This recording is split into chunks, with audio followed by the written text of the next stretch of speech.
Hello, welcome back to Amita's kitchen and lifestyle. ಸ್ನೇಹಿತರೆ, ನಾನು ಇವತ್ತು ಉಳಿದಿರುವ ಇಡ್ಲಿಯಿಂದ 2 ತರದ ರೆಸಿಪಿಯನ್ನು ಮಾಡ್ತಾ ಇದ್ದೇನೆ. ಹಾಗಾದ್ರೆ ಬನ್ನಿ ಅಮಿತಾಸ್ ಕಿಚನ್ಗೆ ಹೋಗುವ.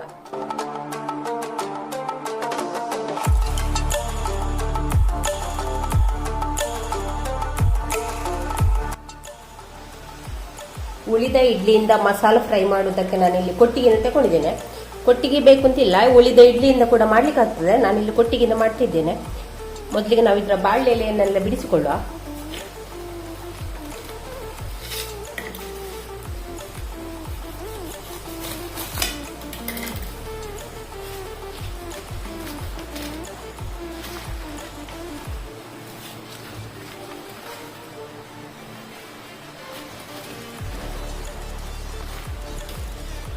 ಇದನ್ನೆಲ್ಲ ಕಟ್ ಮಾಡಿಕೊಳ್ಳ.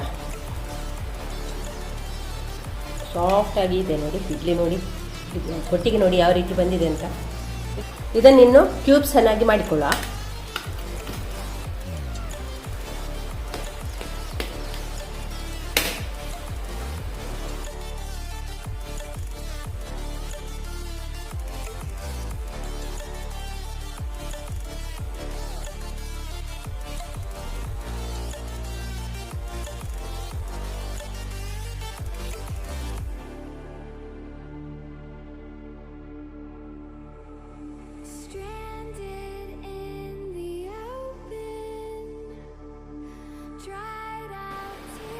ಇಲ್ಲಿ ನೋಡಿ ಈ ರೀತಿ ಸ್ಲೈಸ್ ಮಾಡಿ ಇಟ್ಟುಕೊಂಡಿದ್ದೇನೆ ಸ್ವಲ್ಪ ಕೊಟ್ಟಿಗೆಯನ್ನು. ಇದೊಂದು ಮಧ್ಯಕ್ಕೆ ಹೀಗೆ ಕಟ್ ಹಾಕಿಕೊಳ್ಳುವ. ಇಷ್ಟು ತುಂಬ ದೊಡ್ಡಕ್ಕೆ ಬೇಡ, ನೋಡಿ ಈ ರೀತಿ ಮಾಡಿಕೊಳ್ಳುವ. ನೋಡಿ ಇಲ್ಲಿ ಇಡ್ಲಿಯನ್ನೆಲ್ಲ ಈ ರೀತಿ ಕಟ್ ಮಾಡಿಕೊಂಡಾಯಿತು. ಹೀಗೆ ಟ್ರಯಾಂಗಲ್ ಕ್ಯೂಬ್ಸ್ ನೋಡಿ. ಇಲ್ಲಿಗೆ ನಾನು ಕಡಾಯಿಗೆ ಒಂದು 2 ಟೇಬಲ್ ಸ್ಪೂನ್ ಅಷ್ಟು ಕೊಬ್ಬರಿ ಎಣ್ಣೆಯನ್ನು ಹಾಕ್ತಿದ್ದೇನೆ. ತವ ಚೆನ್ನಾಗಿ ಕಾಯಬೇಕು, ಎಣ್ಣೆ ಕೂಡ ಚೆನ್ನಾಗಿ ಕಾಯಬೇಕು. ಕಾದ ನಂತರ ನಾವು ಈ ಕ್ಯೂಬ್ಸ್ ಅನ್ನೆಲ್ಲ ಇದಕ್ಕೆ ಹಾಕಿಕೊಳ್ಳುವ.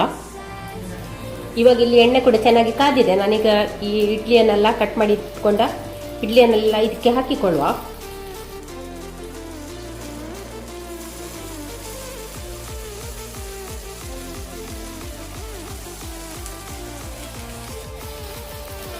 ಇಲ್ಲಿಗೆ ಒಂದು ಸೈಡ್ ಫ್ರೈ ಆದ ನಂತರ ಎಲ್ಲವನ್ನು ಕೂಡ ಸ್ವಲ್ಪ ಅಡಿಮೇಲೆ ಮಾಡಿಕೊಂಡ್ರೆ ಆಯ್ತು. ನೋಡಿ ಎಲ್ಲವನ್ನು ಕೂಡ ಹೀಗೆ ಮಗಚಿ ಹಾಕಿಕೊಳ್ಳುವ.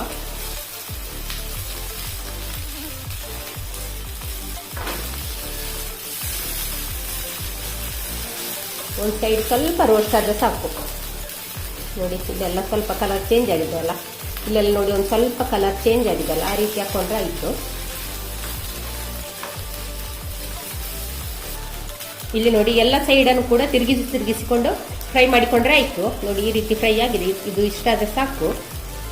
ನನಗೆ ಒಂದು ಪ್ಲೇಟಿಗೆ ತೆಗೆಯುವ. ಇಲ್ಲಿಗ ನಾನು ಇಡ್ಲಿ ಫ್ರೈ ಮಾಡಿಕೊಂಡ ತವಕ್ಕೆ ಈಗ ಒಂದು 2 ಟೇಬಲ್ ಸ್ಪೂನ್ ಅಷ್ಟು ಎಣ್ಣೆಯನ್ನು ಹಾಕ್ತಾ ಇದ್ದೇನೆ, ತೆಂಗಿನ ಎಣ್ಣೆಯನ್ನು. ಅದಕ್ಕೆ ಈಗ ಸಾಸಿವೆಯನ್ನು ಹಾಕಿಕೊಳ್ತಾ ಇದ್ದೇನೆ. ಸಾಸಿವೆ ಈಗ ಇಲ್ಲಿ ಚೆನ್ನಾಗಿ ಚಟಪಟ ಆಗ್ತಾ ಉಂಟು. ಹಾಗೆ 1 ಟೀ ಸ್ಪೂನ್ ಅಷ್ಟು ಉದ್ದಿನ ಬೇಳೆಯನ್ನು ಕೂಡ ಹಾಕಿಕೊಳ್ಳುವ. ಹಾಗೆ ಕಟ್ ಮಾಡಿದ ಬೇವು ಸೊಪ್ಪು, 1/2 ಟೀ ಸ್ಪೂನ್ ಅಷ್ಟು ಜೀರಿಗೆ, ಆಮೇಲೆ ಚೆನ್ನಾಗಿ ಹುರ್ಕೊಳ್ಳೋ. ಇಲ್ಲೊಂದು ಸ್ವಲ್ಪ ಇಂಗಿನ ಪೌಡ್ರನ್ನು ಕೂಡ ಹಾಕ್ತಾ ಇದ್ದೇನೆ. ಇಲ್ಲಿ ಉದ್ದಿನ ಬೇಳೆ ಎಲ್ಲ ಚೆನ್ನಾಗಿ ಕೆಂಪಾಗಿ ಆಗಿದೆ. ಅಷ್ಟೊತ್ತಿಗೆ ನಾವೀಗ ಕಟ್ ಮಾಡಿ ಇಟ್ಟುಕೊಂಡ 2 ಈರುಳ್ಳಿಯನ್ನು ಕೂಡ ಹಾಕ್ತಾ ಇದ್ದೇನೆ. ಸಣ್ಣದು 2 ಈರುಳ್ಳಿಯನ್ನು ಕಟ್ ಮಾಡಿ ಇಟ್ಟುಕೊಂಡಿದ್ದೇನೆ. ಹೀಗೆ ಚಿಕ್ಕದಾಗಿ ಕಟ್ ಮಾಡಿ ಇಟ್ಟುಕೊಂಡು ಈರುಳ್ಳಿಯನ್ನು ಕೂಡ ಹಾಕಿಕೊಳ್ಳುವ. ಚೆನ್ನಾಗಿ ಫ್ರೈ ಮಾಡಿಕೊಂಡ್ರೆ ಆಯಿತು. ಈರುಳ್ಳಿ ಇಲ್ಲಿ ಸ್ವಲ್ಪ ಫ್ರೈ ಆದ ನಂತರ ಶುಂಠಿ ಬೆಳ್ಳುಳ್ಳಿ ಪೇಸ್ಟನ್ನು ಕೂಡ ಹಾಕ್ತಾ ಇದ್ದೇನೆ. ಇದು ಇಲ್ಲಿಗ ಚೆನ್ನಾಗಿ ಶುಂಠಿ ಬೆಳ್ಳುಳ್ಳಿ ಪೇಸ್ಟಿನ ಘಮ ಬರ್ತಾ ಉಂಟು. ಅಷ್ಟೊತ್ತಿಗೆ ಈಗ ನಾನು 1 ಕಟ್ ಮಾಡಿ ಇಟ್ಕೊಂಡ ಟೊಮೆಟೊವನ್ನು ಕೂಡ ಆ್ಯಡ್ ಮಾಡ್ತಾ ಇದ್ದೇನೆ. ಚಿಕ್ಕದಾಗಿ ಕಟ್ ಮಾಡಿಕೊಳ್ಬೇಕು. ಈಗ ಇಲ್ಲಿ ನಾನೊಂದು 1/4 ಟೀ ಸ್ಪೂನ್ ಅಷ್ಟು ಉಪ್ಪನ್ನು ಕೂಡ ಇದಕ್ಕೆ ಹಾಕ್ತಾ ಇದ್ದೇನೆ. ಇಲ್ಲಿ ನೋಡಿ ಟೊಮೆಟೊ ಕೂಡ ಚೆನ್ನಾಗಿ ಮೆತ್ತಗಾಗಿದೆ. ಅಷ್ಟೊತ್ತಿಗೆ ಈಗ ನಾನಿಲ್ಲಿ 1 ಟೀ ಸ್ಪೂನ್ ಅಷ್ಟು ಕೊತ್ತಂಬರಿ ಪೌಡ್ರು, ಒಂದು 3/4 ಟೀ ಸ್ಪೂನ್ ಅಷ್ಟು chicken masala powder, 1 teaspoon ಅಷ್ಟು red chilli powder, 3/4 teaspoon ಅಷ್ಟು garam masala powder, 1/4 teaspoon ಅಷ್ಟು ಅರಶಿನ. ಇದನ್ನೆಲ್ಲ ಈಗ ಚೆನ್ನಾಗಿ ಒಮ್ಮೆ ಫ್ರೈ ಮಾಡಿಕೊಳ್ಳುವ. ಬೆಂಕಿಯನ್ನು ಸಿಮ್ಮಲ್ಲಿ ಇಟ್ಕೊಳ್ಬೇಕು. ಇದನ್ನೀಗ ನಾನು 1 ನಿಮಿಷ ಫ್ರೈ ಮಾಡಿಕೊಂಡೆ. ಅಷ್ಟು ನಾವಿಲ್ಲಿ ಫ್ರೈ ಮಾಡಿ ಇಟ್ಕೊಂಡ ಇಡ್ಲಿ ಪೀಸಸ್ಸನ್ನೆಲ್ಲ ಇದಕ್ಕೆ ಹಾಕಿಕೊಳ್ಳುವ. ಇದನ್ನು ಚೆನ್ನಾಗಿ ಮಿಕ್ಸ್ ಮಾಡಿಕೊಳ್ಳುವ. ಮಸಾಲೆ ಎಲ್ಲ ಪೀಸಿಗೆ ಕೂಡ ಚೆನ್ನಾಗಿ ಬೆರೆಯುವ ಹಾಗೆ ಮಿಕ್ಸ್ ಮಾಡಿಕೊಂಡು ಇವಾಗ ನಮ್ಮ ಇಡ್ಲಿ ಮಸಾಲ ಫ್ರೈ ಕೂಡ ರೆಡಿಯಾಗಿದೆ. ಕೊತ್ತಂಬರಿ ಸೊಪ್ಪು ಹಾಕಿಕೊಳ್ಳಿ ಇದರ ಮೇಲೆ. ನನ್ನ ಹತ್ರ ಕೊತ್ತಂಬರಿ ಸೊಪ್ಪು ಇಲ್ಲ. ಕೊತ್ತಂಬರಿ ಸೊಪ್ಪು ಇದ್ದವರು ಕೊತ್ತಂಬರಿ ಸೊಪ್ಪನ್ನು ಇದರ ಮೇಲೆ ಸ್ವಲ್ಪ ಹಾಕಿಕೊಂಡ್ರೆ ಆಯಿತು. ಇಷ್ಟಾದರೆ ಸಾಕು. ನಾನೀಗ ಸ್ಟವ್ ಆಫ್ ಮಾಡ್ತಿದ್ದೇನೆ. ಸ್ನೇಹಿತರೆ, ಈ ರೆಸಿಪಿ ನಿಮ್ಗೆ ಇಷ್ಟ ಆಯ್ತಾ? ಹಾಗಾದ್ರೆ ಒಂದು ಪ್ಲೀಸ್ ಲೈಕ್ ಮಾಡಿ, ಹಾಗೆ ನಿಮ್ಮ ಫ್ಯಾಮಿಲಿ ಫ್ರೆಂಡ್ಸ್ಗಳಿಗೆ ಶೇರ್ ಮಾಡಿ. ಚಾನಲ್ ಹೊಸಬರಾಗಿದ್ರೆ ಪ್ಲೀಸ್ ಸಬ್ಸ್ಕ್ರೈಬ್ ಮಾಡಿಕೊಂಡು ಚಾನಲ್ ಅನ್ನು ನೋಡಿ. ನಾನು ಹಾಕ್ತಿರೋ ವಿಡಿಯೋಸ್ ಅಲ್ಲಿ ನಿಮಗೆ ಬೇಗನೆ ಸಿಗ್ಬೇಕು ಅಂತಿದ್ರೆ ಪಕ್ಕದಲ್ಲಿರುವ ಬೆಲ್ ಐಕಾನ್ ಕ್ಲಿಕ್ ಮಾಡಿ ಅದರಲ್ಲಿ ಆಲ್ ಅನ್ನು. ಹಾಗಾದ್ರೆ ಬನ್ನಿ ಸ್ನೇಹಿತರೆ, ಇನ್ನೊಂದು ರೆಸಿಪಿ ನೋಡಿಕೊಂಡು ಬರುವ.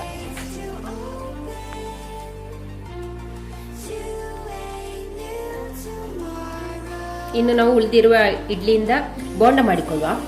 ನೋಡಿ, ಇಡ್ಲಿಯನ್ನೆಲ್ಲ ಹೀಗೆ ಸ್ಲೈಸ್ ಮಾಡಿ ಇಟ್ಕೊಂಡಿದ್ದೇನೆ. ಇಡ್ಲಿ ಅಲ್ಲ, ಇದು ನಾನು ಕೊಟ್ಟಿಗೆ ತಗೊಂಡದ್ದು. ಇದನ್ನಿನ್ನು ಬೋಂಡ ಮಾಡಿಕೊಳ್ಳುವ. ಇಲ್ಲಿ ನಾನು 1 ಕಪ್ಪಿನಷ್ಟು ಕಡಲೆ ಹಿಟ್ಟನ್ನು ತಗೊಂಡಿದ್ದೇನೆ. ಅದನ್ನೀಗ ಜರಡಿ ಹಿಡ್ಕೊಳ್ಳುವ.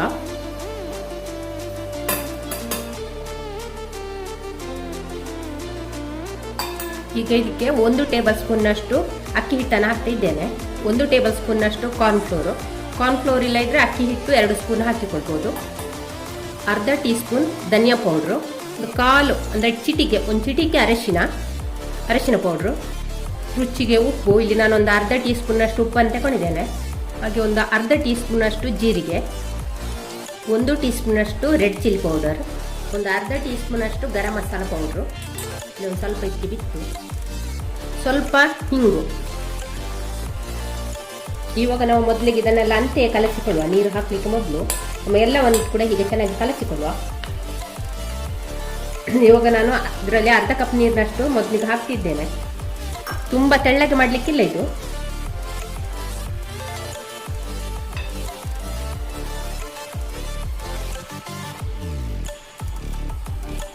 ಸ್ವಲ್ಪ ಸ್ವಲ್ಪ ನೀರು ಹಾಕಿ ಕಲಸಿಕೊಂಡು ಹಿಟ್ಟಿನ ಹದ ನೋಡಿಕೊಂಡ್ರೆ ಆಯಿತು. ಒಮ್ಮೆಗೆ ನೀರು ಹಾಕಿಕೊಳ್ಳೋದು ಬೇಡ.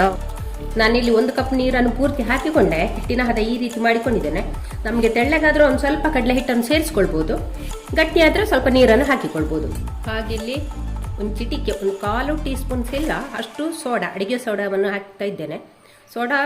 ಸೋಡಾವನ್ನು ಸ್ಕಿಪ್ ಮಾಡ್ಬೋದು, ಬೇಡದವರು ಸೋಡಾವನ್ನು ಸ್ಕಿಪ್ ಮಾಡ್ಬೋದು. ಸೋಡಾ ಹಾಕಿದರೆ ನಮಗೆ ಸ್ವಲ್ಪ ಬೋಂಡ ಉಂಟಲ್ಲ ಗರಿಯಾಗಿ ಬರ್ತದೆ. ಚೆನ್ನಾಗಿ ಮಿಕ್ಸ್ ಮಾಡಿಕೊಳ್ಳ. ಇನ್ನು ನಾವು ಇದರಿಂದ ಇಡ್ಲಿ ಬೋಂಡವನ್ನು ಮಾಡಿ. ಇವಾಗ ನಮ್ಮ ಎಣ್ಣೆ ಕೂಡ ಇಲ್ಲಿ ಚೆನ್ನಾಗಿ ಕಾದಿದೆ. ಇವಾಗ ನಾವು ಕಟ್ ಮಾಡಿ ಇಟ್ಕೊಂಡ ಇಡ್ಲಿಯನ್ನು ಈಗ ಕಡಲೆ ಹಿಟ್ಟಲ್ಲಿ ಹೀಗೆ ಡಿಪ್ ಮಾಡಿ ಎಣ್ಣೆಗೆ ಹಾಕಿಕೊಂಡ್ರೆ ಆಯಿತು. ಎಣ್ಣೆ ಚೆನ್ನಾಗಿ ಕಾದಿದೆ, ನೋಡುವ, ಚೆಕ್ ಮಾಡುವ. ನೋಡಿ, ಹಿಟ್ಟು ಹಾಕಿದ ತಕ್ಷಣ ಮೇಲೆ ಬಂದರೆ ಎಣ್ಣೆ ಚೆನ್ನಾಗಿ ಕಾದಿದೆ ಅಂತ ನಮಗೊಂದು ಅಂದಾಜು. ಹಾಗೀಗ ಇಡ್ಲಿ ಹಿಟ್ಟನಲ್ಲಿ ಹಾಕಿಕೊಳ್ಳುವ.